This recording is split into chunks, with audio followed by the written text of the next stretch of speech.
We seem to be stuck in this cycle here of we're talking, we're striking, we're talking, we're striking. What breaks us out of it, and in what direction?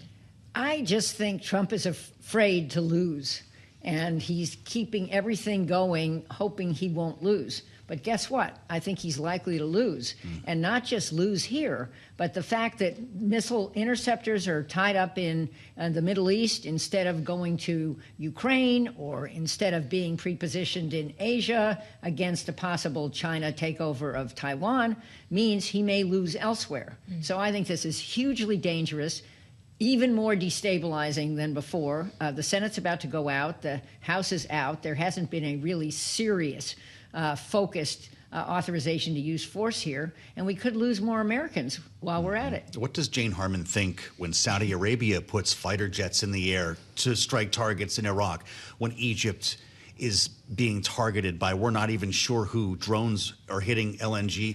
We talked about Kuwait and Jordan. At what point do we start calling this a Middle Eastern war? Well, I'll go right there. It is a Middle Eastern war. It's not that every country is at war, but every country is a target. Think Egypt, which hasn't been a target. Think Jordan, which is a target. And the Saudis haven't been getting along with the neighborhood, so maybe there's some play there that I'm missing. But my point is, the danger of this spreading is huge. And we are tying up what's left of our pathetic, fragile defense industrial base in a region where it shouldn't be. Well, that probably is sending something of a signal to our adversaries, Jane, to your point about we could lose elsewhere if we lose in the Middle East. Is that genie already out of the bottle? Or if all of this were to stop now, is the U.S. adequately prepared to address needs should they arise in other theaters? Not really. I chaired something called the Commission on the National Security Strategy. I know you both have read the report and loved it. 2 years ago, and on a unanimous bipartisan basis, we said the DIB, the Defense Industrial Base, is anemic. We made all kinds of suggestions, many of which were ignored. We also said our diplomacy was being starved, and that's a huge risk here too, because I don't know who is talking to the Iranians and whether we have a serious, sophisticated team doing this in Pakistan or anywhere else. But yes, think Ukraine. Zelensky was just here begging for missile interceptors. Trump promised them and promised that some U.S. primes would be able to build some of these with Ukraine, in Ukraine. However, that's going to take years, and Ukraine is a big, fat target right now for Russia. I want to ask you about the rhetoric that the president has been using, because there's a lot of tough talk, even as he says that they're begging for a deal and we could have a breakthrough, we're going to have a deal. Not only has he threatened civilian targets like power plants and water desalination plants, he told Fox yesterday he was going to beat the effing S out of them, which noticed. Draws me to this quick, if you would, data from Cardiff University. You spent enough years in politics to appreciate this. Cursing is in. Presidents, vice presidents, presidential hopefuls have used profanity at least 692 times in public since 1919. 605 of those were in the last 10 years. A lot of it is because of Donald Trump's approach to politics. Bernie Moreno's using the F word with Dr. Fauci up there. But how does that resonate overseas in a different language, in a different culture? How is that interpreted by Iran?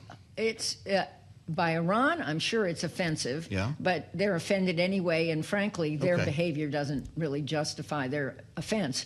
But broadly across the world, people are really insulted.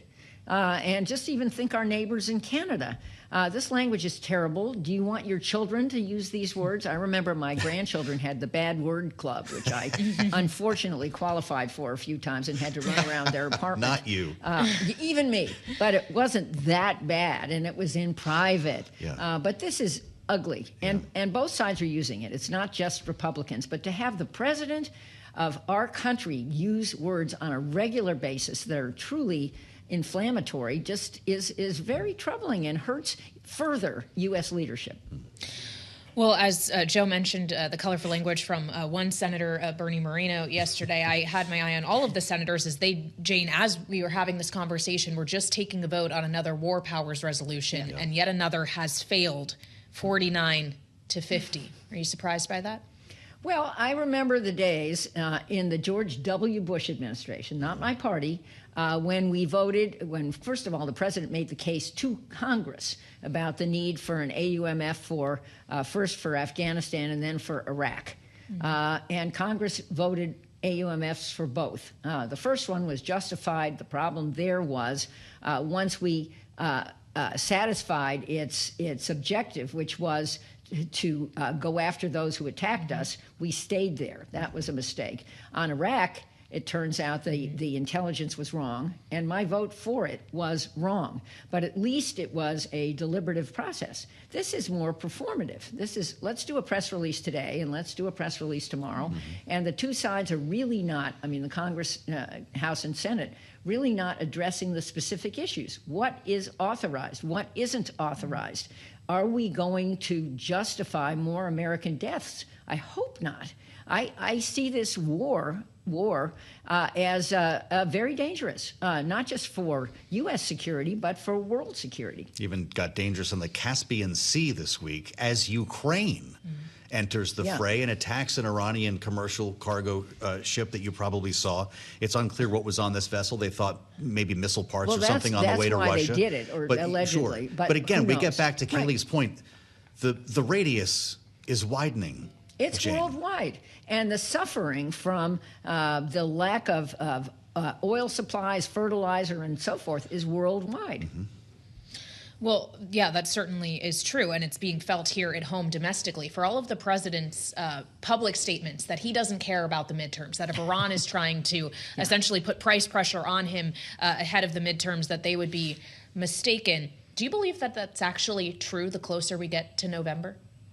Well, he's not on the ballot. That would be something he would say, so why should he care? On the other hand, he's going to be really hemmed in if both houses flip, or I think he will be. And I even think not just the people he didn't endorse. I mean, he's mad at Cornyn and Tillis, but I think a lot of other people are going to get braver because they're going to realize as his poll numbers sink and the popularity of this war is, below zero, that they better move away from it and him.